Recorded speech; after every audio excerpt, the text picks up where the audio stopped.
2021. En generales, el motivo de su consulta era porque tenía una disminución progresiva de la agudeza visual, pero lo que llamaba la atención es que había disminuido esta visión 20 días después de la cirugía. ¿Cuál era la cirugía que el paciente se había realizado? Que era una cirugía de catarata en ambos ojos el 31 de mayo del 2021. Y además también refería como antecedente una miopía alta.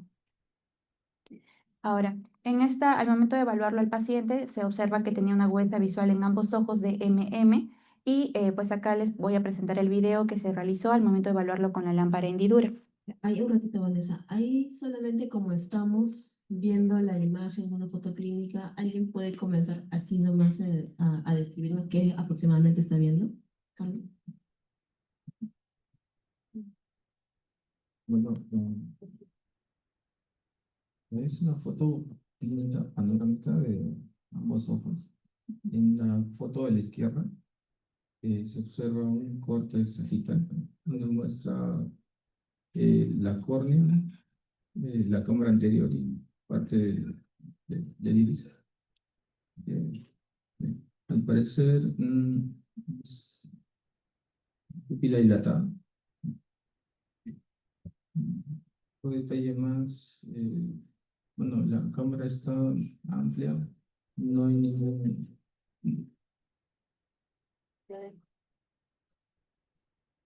Te puedo observar una cámara anterior amplia, mm, una opacidad central en cristalino, aparentemente. Mm.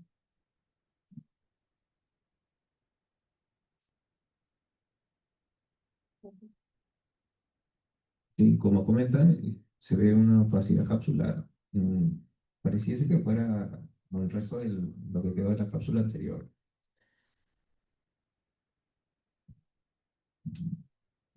Igual, igual, también veo que la foto clínica del ojo izquierdo, ¿no? Los medios se ven claros hacia la córnea, dilata bien la pupila, y sí, ¿no? Hay una opacidad de la cápsula, me parece anterior, y al centro, pues, ¿no? Bueno, persiste, hay una zona que no ha sido afectada. Vamos a ver el video.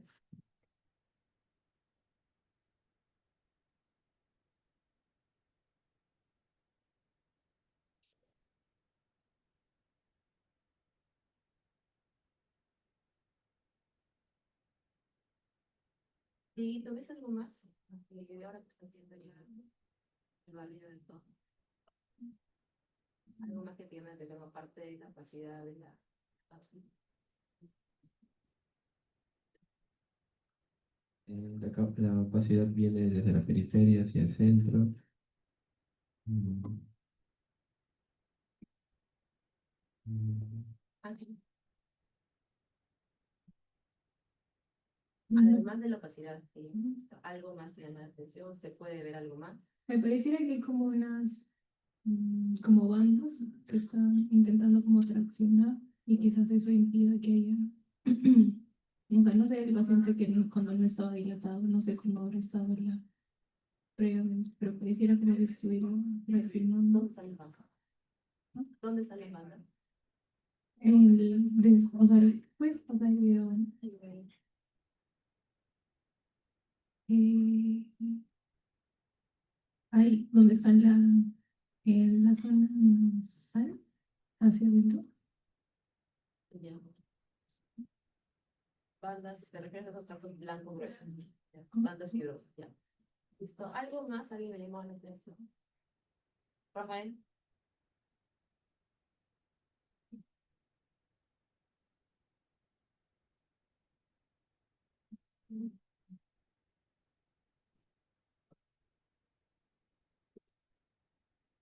Hablen fuerte, por favor, para que puedan escuchar mis oídos.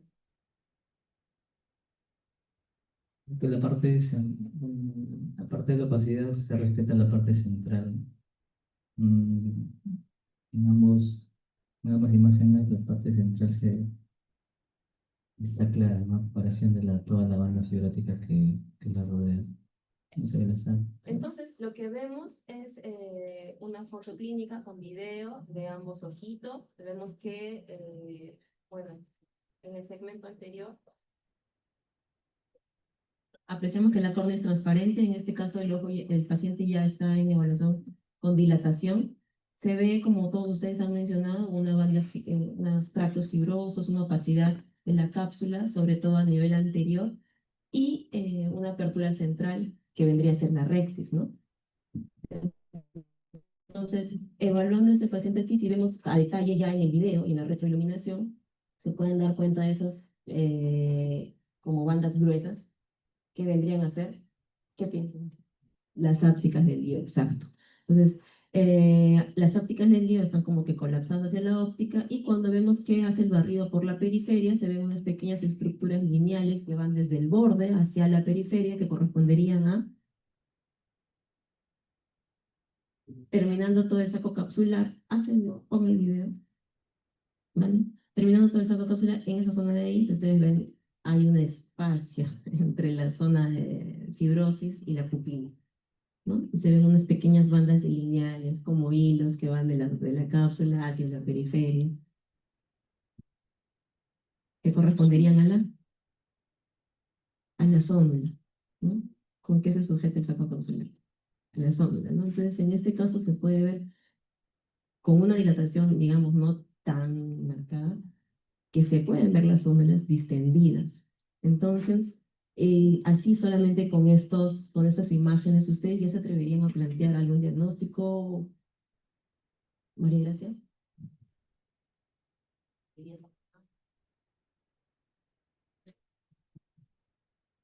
Yo plantearía pseudofaquia de ojo y también podría ser una fimosis porque se veía bastante fibrosis, ¿no? En la cápsula y todo el complejo bastante retraído. Como usted comenta, se ven las zónulas elongadas.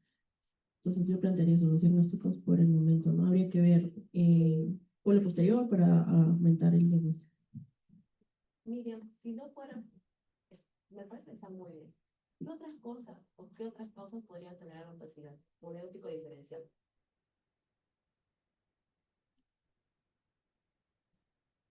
¿Se refiere a la opacidad de la cápsula? En general, si tú ves una foto, dilata, si ves opacidad, ¿qué otras cosas podrían conocer?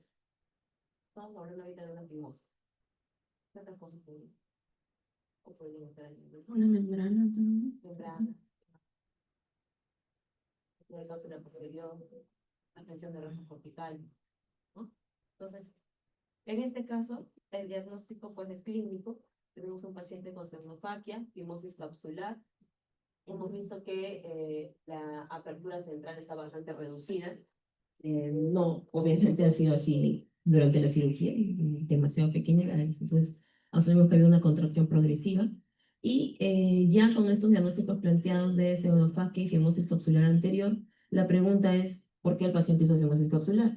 Entonces, para poder evaluar en el paciente o saber qué buscar, cuáles son los factores de riesgo o en qué casos encontramos fimosis capsular. Rocky.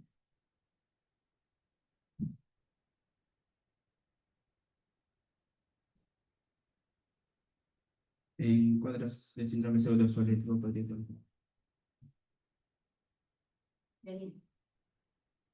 Mm, Si es que la rexis se ha elaborado muy pequeña, Bien, o o sea, Un posible TAS. no está asociado tanto a fimosis, a contracción exactamente. Puede haber un poco de opacidad por la inflamación, pero no necesariamente genera ese tipo de síntomas. Bueno, sí está perfecto lo que han dicho, es lo más frecuente. Lo más frecuente es pacientes con pseudoexfoliación y pacientes con... Son las dos etiologías más frecuentes, pacientes con pseudoexfoliación o pacientes en los que se realiza una RCIS muy pequeña. Existen otras etiologías que de repente son un poco menos conocidas. Tenemos la retinosis pigmentaria, la uveitis, la pseudoexfoliación y como casi sistémicos se asocia a pacientes con diabetes y síndrome de Marfan, ¿no? En este caso, ¿creen que el paciente cumple alguno de estos requisitos? ¿Cumple alguno de estos factores de riesgo? ¿Recuerdan las anamnesis? Podrían ser.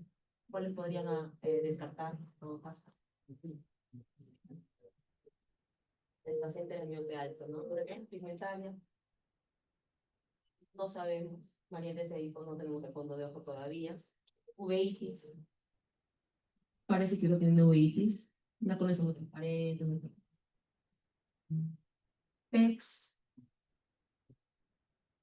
Es joven, no se ven alteraciones de características de PEX en la pupila. Diabetes, ya sabemos. Marfan, es un paciente joven. Bueno, podría ser, sin embargo, el examen clínico no tenía el biotipo. ¿Mm? Genial. Entonces, continuamos. ¿Cómo se resuelve esto? ¿Cuál sería nuestro plan? ¿Qué tendríamos que hacer?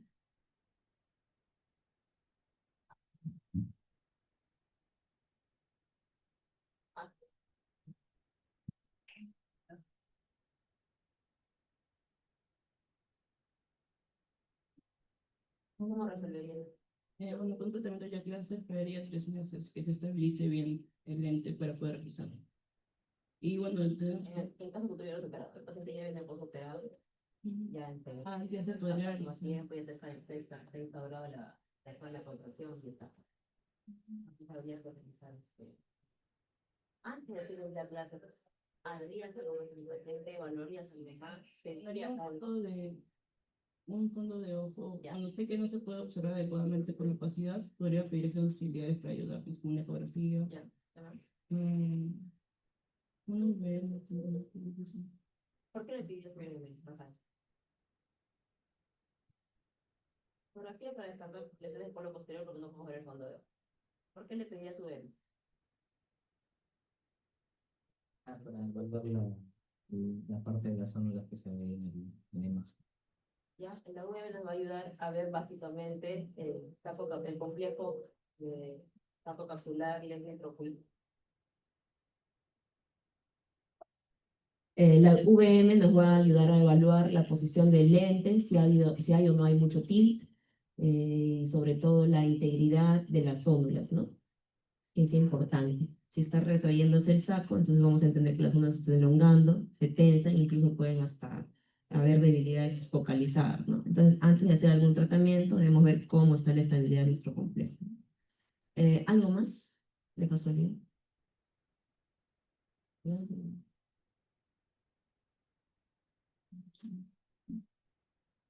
Bueno, entonces el paciente fue llevado al servicio de córnea con el diagnóstico de fimosis esofageal, se sometieron exámenes auxiliares y como ustedes lo mencionan, le pedimos una ecografía, una UVM, la ecografía se encontraba normal afortunadamente, en la UVM nos confirmaban que había pues una fimosis con contracción de las cápsulas, el lente afortunadamente estaba centrado y se veían solamente las células elongadas. Además le pedimos una microscopía especular. ¿Creen que fue necesario pedirle la microscopía especular? ¿Por qué no? Sergio.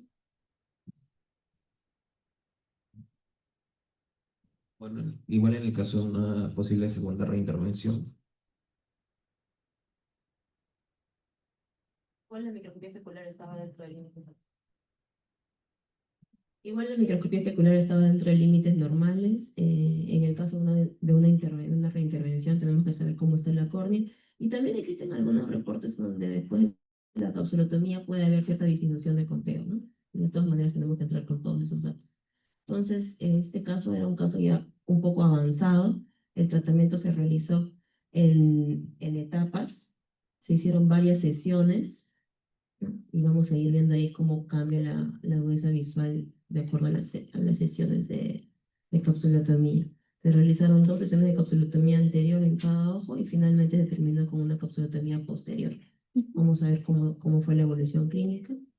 Bueno, al final de todas las capsulotomías, el paciente terminó en una agudeza visual de 20/100 y vemos aquí cómo, bueno, estas son las fotos iniciales que les había presentado al comienzo, en donde el paciente estaba con una agudeza visual de MM. Luego, al momento de realizarle la primera capsulotomía en el ojo derecho, vemos como ya hay una mayor apertura de la cápsula anterior. Luego esto de aquí ya con la segunda sesión de capsulotomía vemos que hay una mayor apertura y esto ya es en el ojo izquierdo, vemos cómo se abre un poco más y al final termina así, ¿no? Con ya las 2 sesiones de capsulotomía anterior y la sesión de capsulotomía posterior, como vemos como el eje visual en el ojo derecho está completamente libre y en el ojo izquierdo pues también está libre, en la parte superior nada más un poco de opacidad, ¿no? Pero en general el paciente terminó con 20/100 en ambos ojos y corregido 20/70 y 20/80 en los ojos correspondientes. Ahora, entonces, ¿es necesario realizar evaluaciones adicionales al paciente una vez que ya tenemos este eje visual libre? A ver, ¿alguien? Doctora, yo le pediría una OCT de mácula porque después de realizar tratamiento de capsulotomía, sobre todo en pacientes seroconflictivos, es posible que se presente esta entidad.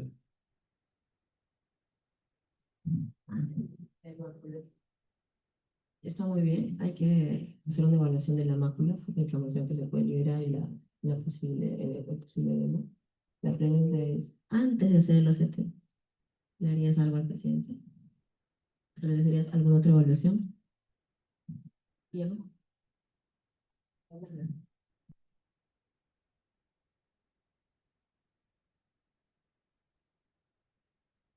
Bueno, lo dilato, ¿no? Para ver si hay, se ve algo en el fondo. Falta. ¿Qué hicimos ayer? Toda la evaluación está completa, donde realizamos evaluaciones anterior y posterior. Entonces, lógicamente, lo que nos falta es ver el fondo de ojo, que no se veía al inicio, pero ahora que está un poco más abierto, podremos ver algo.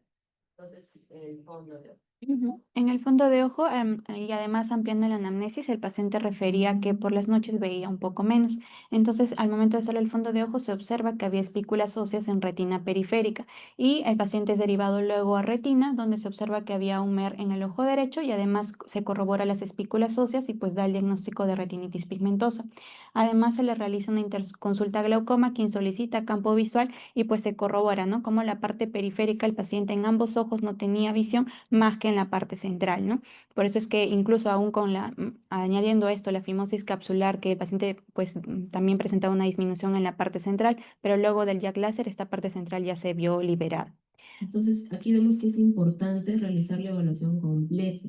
Nosotros asumimos inicialmente que la fibrosis, el síndrome de conducción capsular, fue secundario a una miopía alta porque coincidía con los factores de riesgo. Le hicimos una liberación, el paciente mejoró visión, pasó de MM a 20/100 y 20/70 en corrección, no mejoró al 100%.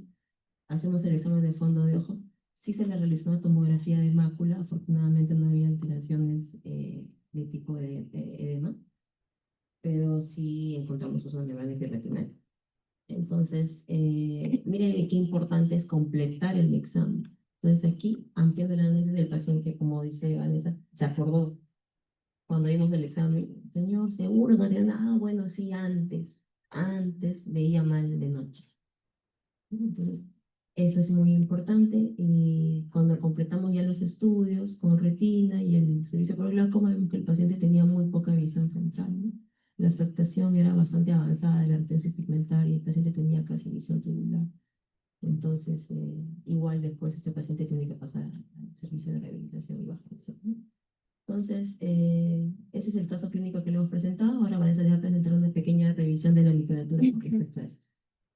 Entonces, en sí, ¿qué es el síndrome de fimosis capsular o síndrome de contracción capsular? Es una disminución progresiva y acelerada del diámetro de la capsulorhexis y del saco capsular, como ustedes pueden observar aquí, y también el caso clínico que hemos presentado.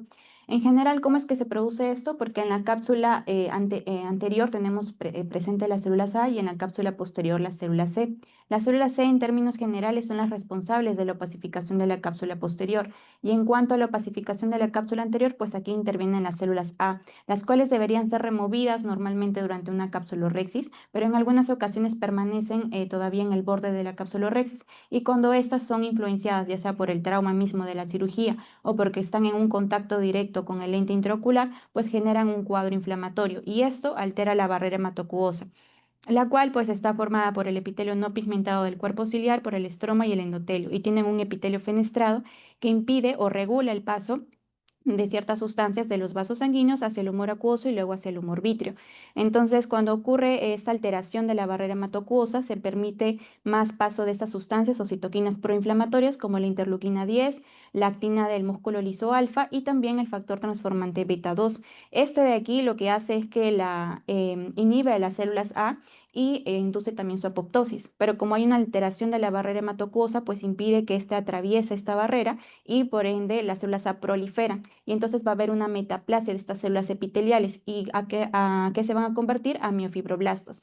Estos miofibroblastos producen colágeno, producen una contracción activa y esto va a generar una opacificación o blanqueamiento de la cápsula anterior, va a disminuir el tamaño de la cápsulorhexis y cuando esto es muy avanzado incluso pueden extenderse sobre el lente intraocular formando membranas y además también pueden extenderse sobre la cápsula posterior provocando su opacificación. Ahora, su incidencia más o menos está entre 1,4 a 14%, pero cuando se presentan estos factores de riesgo que ya hemos mencionado, puede alcanzar incluso hasta 30%. Aparece generalmente entre las 3 a 30 semanas después de la cirugía y los factores que influyen depende del tamaño de la capsulorhexis. Recordemos que si es menos de 5 milímetros, pues esto puede provocar una reducción gradual de la cápsula anterior. Esto me va a llevar a una contracción del saco capsular, a la compresión de las ápticas y luego esto de repente un descentramiento del lío, luxación incluso del lente intraocular. Y cuando es más de 6,5 milímetros, pues puede dañar los puntos de inserción sonular, que también es un factor que está involucrado en la fimosis. Entonces, siempre lo ideal es tener un tamaño de capsulorhexis de 5,5 a 6 milímetros aproximadamente. Otro factor que interviene son las características del lente intraocular. Recordemos que hay varios tipos de materiales, que son silicona, hidrogel, PMMA, acrílicos, y se conoce que el silicona y hidrogel son los que más riesgo tienen de producir fimosis capsular. E igual también el hidrofílico tiene más riesgo de producir fimosis capsular que el hidrofóbico, debido a que tiene menor biocompatibilidad. Es decir, el hidrofóbico lo que hace es adherirse más al saco capsular y de esta manera evita el contacto directo con la cápsula anterior. Ahora, otros factores ya relacionados con las enfermedades son la miopía alta. Se conoce que si hay más longitud axial, pues va a haber mayor riesgo de contracción capsular. ¿Por qué? Porque como hay mayor distensión del globo ocular, esto va a haber un desbalance con respecto al tamaño del cristalino. Me va a provocar una elongación de las zónulas y esto un debilitamiento sonular.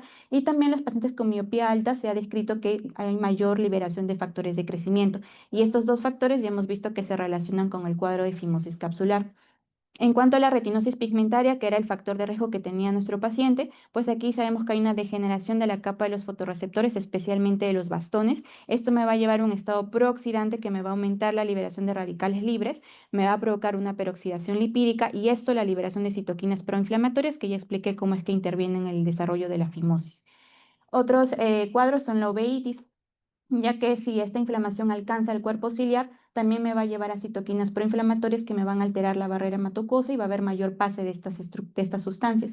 En cuanto al síndrome pseudoexfoliativo, pues acá ya sabemos que el depósito de este material me va a provocar debilitamiento sonular, también compromete la barrera hematomucosa y libera citoquinas proinflamatorias. Y la diabetes se conoce que es el factor de riesgo sistémico en el cual un paciente con retinopatía diabética siempre está en un estado proinflamatorio y por eso es que hay mayor liberación de citoquinas. Y en cuanto al síndrome de Marfan, pues aquí ya sabemos que hay un debilitamiento sonular. Entonces, y además también se ha visto que hay mayor liberación de factores de crecimiento. Entonces, estos dos factores también intervienen en el desarrollo de síndrome de fimosis. ¿Y cómo es que evoluciona un paciente con fimosis? Pues, bueno, ya sabemos que siempre va a haber una disminución progresiva del tamaño de la capsulorhexis y en un inicio va a haber una fibrosis netamente del borde, luego va a haber un engrosamiento del borde capsular y también va a haber una opacificación de la cápsula anterior. Esto de aquí al principio no va a generar molestias en el paciente, se va a encontrar asintomático. Sin embargo, cuando ya hay una contracción del saco capsular, esto me puede llevar a un desplazamiento del lío. Y se sabe que si hay un desplazamiento de más de 1 milímetro o una inclinación de más de 5 grados, pues esto ya me va a llevar a alteraciones visuales, como que el paciente va a referir que ve destellos, fotofobia y disminución de agudeza visual. Luego esto, cuando hay una mayor contracción del saco capsular, me va a llevar a compresión de las ópticas, que me va a provocar una desinserción sonular y a una de las peores complicaciones de la fimosis, que es la luxación del lente intraocular. Además, también tenemos una clasificación clínica en la cual tenemos que el grado 1 es cuando hay una reducción de la apertura de la cápsula anterior de menos de 4 milímetros. Aquí la fibrosis se encuentra, pero es a nivel periférico, o sea, no interviene todavía sobre el eje visual, por eso es que no hay síntomas. En el grado 2 vemos que hay una disminución de la apertura de menos de 3 milímetros. Aquí la fibrosis sí se encuentra, pero a nivel del margen pupilar puede haber una inclinación de menos de 10 grados, una descentración de menos de 1 y el paciente tiene un descenso en la agudeza visual, pero menos de 2 líneas. En el grado 3 tenemos una apertura capsular menos de 2 milímetros. Aquí ya va a haber una fibrosis a nivel del eje visual en la parte central y el descenso de la agudeza visual va a ser más de 2 líneas. Incluso también puede referir diplopia, ¿no? Una imagen distorsionada y todo ello. En cuanto al grado 4, pues también tenemos una apertura de la cápsula anterior de menos de 1. Aquí tenemos que ya va a haber incluso membrana sobre el lente intraocular, ya va a haber fibrosis que se extiende hacia el lente y va a haber un descenso de la agudeza visual de más de 3 líneas. Entonces, así es como lo podemos clasificar. Ahora, con respecto al manejo, tenemos que este puede ser intraoperatorio, donde tenemos dos formas, pulido de cápsula anterior o el anillo de tensión capsular. Y a nivel posoperatorio, pues la capsulotomía, que es lo que se realizó al paciente, o en todo caso la cirugía de relajación de bolsa capsular. En cuanto al pulido de cápsula anterior, aquí tenemos un artículo que valora el efecto del pulido de cápsula anterior en pacientes operados de catarata y que tenían un factor de riesgo que era la alta miopía. Se evaluó a 40 pacientes y se hizo un seguimiento por 6 meses. Estos pacientes fueron sometidos a facomulsificación y se colocó un lente hidrofílico de un borde cuadrado que se ve que se ha registrado que tiene menor riesgo de producir fimosis capsular. Y a los 3 meses, en estos parámetros, que son los que más nos interesan, que es la inclinación y el descentramiento, se ve que hay una diferencia estadísticamente significativa a favor del grupo que se le realizó el pulido de cápsula anterior, ¿no? Esto fue a los 3 meses y a los 6 meses se ve igual también una diferencia estadísticamente significativa a favor de este grupo. Pero siempre recuerden que para el pulido de cápsula anterior tenemos que verificar que haya una correcta estabilidad sonular, una buena estabilidad sonular. Ahora, con respecto a los anillos de tensión capsular, aquí tenemos este artículo que es la efectividad del implante del anillo de tensión capsular en pacientes operados de catarata y que tienen el riesgo de tener miopía alta. Entonces, en este artículo se reunió un total de 2 grupos, 55 en los cuales se colocó anillo de tensión capsular y en aquellos que no se colocó el anillo también fueron 55. Y se vio que no había una diferencia estadísticamente significativa en cuanto al descentramiento o a la inclinación del lente, porque no había mucha diferencia entre los valores, pero sí había diferencia en cuanto a la opacificación de la cápsula anterior, que es diferente al síndrome de fimosis capsular, porque acá no necesariamente hay clínica, pero se ve que en el grado 0 pues hay un mayor porcentaje que se encontraba aquí, que es a favor del grupo de anillo de tensión capsular con un 9%. En el grado 1 fue un 47%, en el grado 2 fue 32% y una mayor opacificación que fue el grado 3 fue un 10% respecto al grupo que no se colocó anillo de tensión capsular. Entonces de esto se deduce que sí, la colocación de anillo de tensión capsular sí previene la aparición de la opacificación de la cápsula anterior. Ahora, con respecto a la capsulotomía anterior, tenemos este artículo que valora el colocar la capsulotomía anterior, pero en 2 grupos, ya sea aquellos que se colocaron, se colocaron la capsulotomía circular o aquellos que se colocaron la radial. Entonces, en el grupo 1, al momento de realizarle la circular, se realizó 2 a 3 milímetros del borde y se realizó de 12 a 18 pulsos y con una energía de 1 a 1.8. Y en caso del radial, pues se realizó 4 incisiones radiales con pulsos de 20 a 32 y una energía de 1.8 a 3.1 y se valoró respuestas en cuanto a agudeza visual y también en cuanto al tema de la contracción en sí de la cápsula. Y se siguió al paciente por un periodo de 1 año. Se vio que a partir de los 3 meses había una diferencia estadísticamente significativa para la agudeza visual corregida a favor del YAC circular. O sea, en estos pacientes mejoraba la visión en cuanto al corregido, porque sin corregido se vio que no había diferencia estadísticamente significativa. Y esto se vio mantenido en los 3 meses, 6 meses y al año. En cuanto al tema del alivio de la contracción capsular, pues se vio que era mucho mayor en el YAC circular, con un 94% respecto al radial que fue 77%. E igual también aquellos que volvieron a hacer un cuadro de contracción capsular, se vio que era menor para el cuadro de YAC circular, con un 5.6% respecto al radial que fue 11%. Y en cuanto al descentramiento y a la dislocación, pues no hubo una diferencia estadísticamente significativa y vemos que en la dislocación incluso no hay ningún caso reportado, afortunadamente. Y finalmente tenemos la cirugía de relajación de bolsa capsular. Recordemos que para esta cirugía se realizan hay 2 formas, o bien realizar incisiones radiales de la cápsula anterior, o bien realizar una segunda capsulorhexis. En cuanto al primero, pues aquí se apertura un puerto y lo que se hace es de 4 a 6 cortes radiales con el cistótomo o con la tijera, porque recordemos que como hay una zona de fibrosis aquí es un poco más difícil realizarlo con el cistótomo y más o menos con una amplitud de 1.5 a 2.5 y vemos cómo hay ciertos segmentos de esta cápsula anterior y luego los cuales van a ser retirados con la tijera y así es como se realiza en esta primera forma.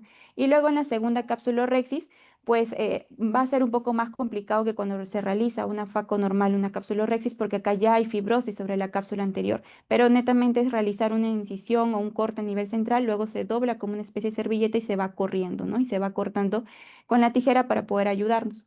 Y estos pacientes que fueron candidatos para cirugía de relajación de bolsa capsular es porque no eran candidatos para realizarle la cirugía, perdón, el Jack Láser.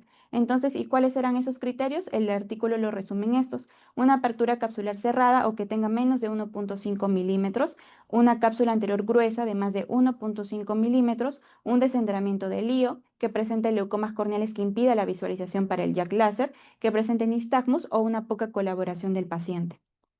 Entonces, ¿cuáles son las conclusiones respecto al caso clínico y toda la revisión que hemos hecho? Pues que la fimosis capsular es una complicación posoperatoria de la cirugía que se caracteriza por una disminución en el diámetro de la cápsula anterior y del saco capsular, y que esto puede llevar, si es que no se ve a tiempo, a un desplazamiento del lío y a una disminución de la agudeza visual, especialmente si es que no recibe el tratamiento adecuado. ¿Y cuáles son los principales factores de riesgo? Pues una cápsula anterior pequeña, retinitis pigmentosa, miopía alta, PEX, uveitis, debilidad sonular y el uso de ciertos materiales de lío que ya he mencionado. Y el tratamiento pues varía según la severidad del paciente, que como ya hemos visto se clasifica en 4 grados y puede ir el tratamiento desde capsulotomía con Jack láser versus la cirugía, ¿no? Para poder lograr una mejor agudeza visual en el paciente. Gracias.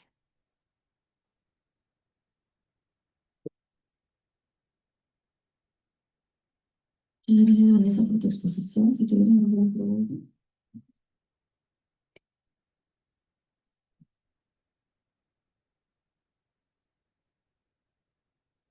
Doctora, buenos días. Una consulta. Si en la VM hubiese salido debilidad sonular a nivel de esa zona, eh, algún planteamiento, de repente poner segmento o algo, o dejarlo ahí hasta que, y esperar que no pase nada.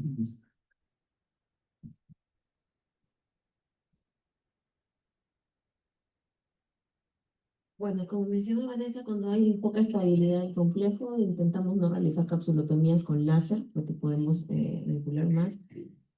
Realizar una colocación de segmento, ¿a qué te refieres? ¿Como un anillo de tensión? ¿Una cápsula contraída, fibrótica? No creo que tenga mucho sentido. Si quisieras reforzar la zona de repente un segmento fijado para que sostenga, si es que hubiera mucha inestabilidad sonular, habría que evaluar, no sé si sería tan fácil colocarlo, ya de por sí en la cirugía, una cirugía primaria es difícil colocar un segmento y lograr que ingrese y lograr que vaya ahí. Si te das cuenta, toda esa contracción es concéntrica, ¿no? Entonces las zonas están elongadas en todo. Si hubiera una debilidad celular en una sola y yo le coloco un segmento, voy a traccionar el segmento para poder fijar la esclera o descentrar también. Entonces, habría que evaluar bien eso. Por último, si hay mucha debilidad sonular o hay riesgo de que haya una luxación completa del complejo, habría que retirar el lente, ¿no? Habría que retirar todo el lente con el saco y de repente hacer un implante secundario con fijación, seguiría, ¿no? O escleral, como ya hemos visto. Habría que evaluar, como dijo Vanessa, la severidad del caso.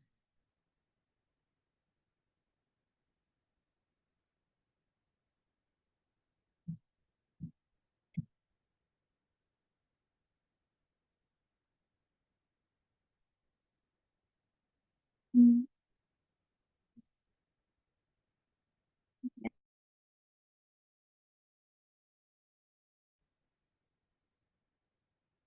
Ajá, acá tenemos un comentario en el chat.